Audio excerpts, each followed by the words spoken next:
Football దిగ్గజం Lionel Messi టూర్తో మన దేశంలోని ఓ మంత్రి ఊస్టింగ్ అయిపోయింది తెలుసా?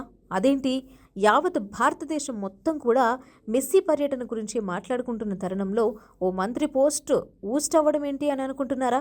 అయితే ఈ వీడియో చివరి వరకు చూడండి. ఆ మంత్రి ఎవరో, ఎందుకు ఆ పదవి పోయిందో మీకే అర్థమవుతుంది. ఇక అసలు విషయానికి వస్తే, ఫుట్బాల్ దిగ్గజం లియోనెల్ మెస్సీ భారత్ పర్యటన పశ్చిమ బెంగాల్ ప్రభుత్వంలో ప్రకంపనలు సృష్టిస్తోంది.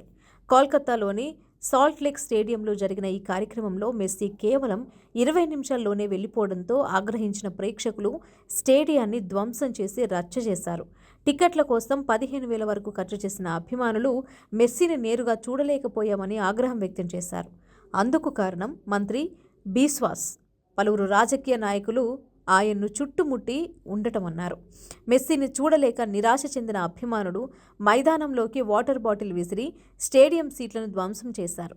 ఈ కార్యక్రమంలో స్టేడియంలో నెలకొన్న తీవ్ర గందరగోళం, అభిమానుల ఆందోళన కారణంగా ముఖ్యమంత్రి మమతా బెనర్జీ విచారణకు ఆదేశించారు. దీంతో క్రీడా శాఖ మంత్రి అరూప్ బిశ్వాస్ తన పదవికి రాజీనామా చేశారు. అరూప్ బిశ్వాస్ ముఖ్యమంత్రి మమతా బెనర్జీకి అత్యంత నమ్మకస్తులలో ఒకరు. అలాగే తృణమూల్ కాంగ్రెస్లో శక్తివంతమైన నాయకుడిగా ఉన్నారు. అయినప్పటికీ ఆయన రాజీనామా చేయడం అందరినీ ఆశ్చర్యానికి గురిచేసింది. ఇక ఈ ఈవెంట్ ప్రధాన నిర్వాహకుడు శతద్రు దత్తాను పోలీసులు ఇప్పటికే అరెస్టు చేశారు.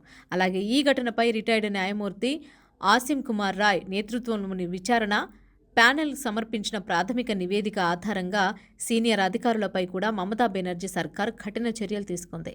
రాష్ట్ర రాజీవ్ కుమార్కు షోకాజ్ నోటీసులు కూడా ఇచ్చింది.